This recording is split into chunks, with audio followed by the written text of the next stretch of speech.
La communauté Pays Basque a vu le jour en 2017, en particulier autour de deux documents fondateurs. D'une part, le pacte fiscal qui définissait donc les indices ou en tout cas les orientations fiscales et les moyens à disposition de la communauté Pays Basque,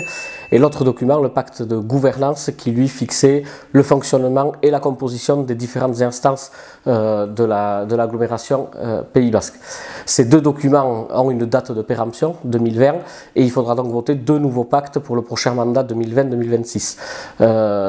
Ces dernières semaines,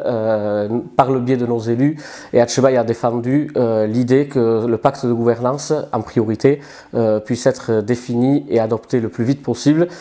Pour nous, un délai raisonnable serait la rentrée 2019, de manière à pouvoir définir la composition des futures instances de l'agglomération avant de rentrer dans la campagne des municipales et des élections communautaires de mars 2020.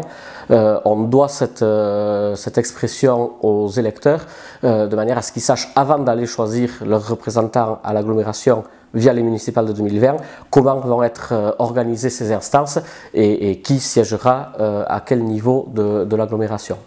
Depuis quelques semaines, Etxebai et également le groupe des élus Etxebai et proches a planché sur une contribution au débat sur la gouvernance Pays Basque, de manière à pouvoir faire avancer le débat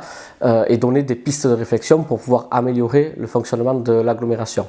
Le fil rouge, le canal directeur de cette proposition est de renforcer la place des territoires. Aujourd'hui, l'agglomération est organisée sur 10 pôles territoriaux qui correspondent aux 10 anciennes intercommunalités. Notre idée est de pouvoir renforcer la place des territoires de manière à légitimer l'agglomération au plus près des communes et au plus près des habitants.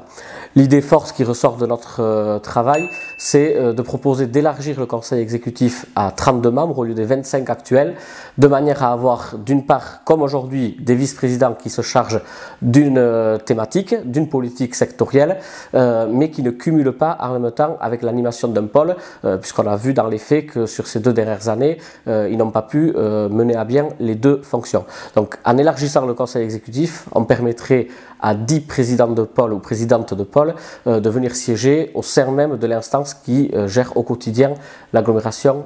Pays Basque. Du fait de l'élargissement à 32 membres, on estime aussi que c'est une occasion pour pouvoir faire un pas en avant sur la parité. Avec plus de représentants à l'exécutif, il faudra aussi faire l'effort d'une meilleure représentativité des femmes au sein de l'exécutif de l'agglomération.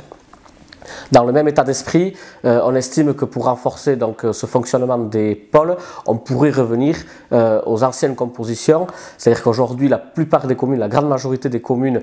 du territoire ont un seul représentant, souvent le maire au conseil communautaire de l'agglomération Pays Basque.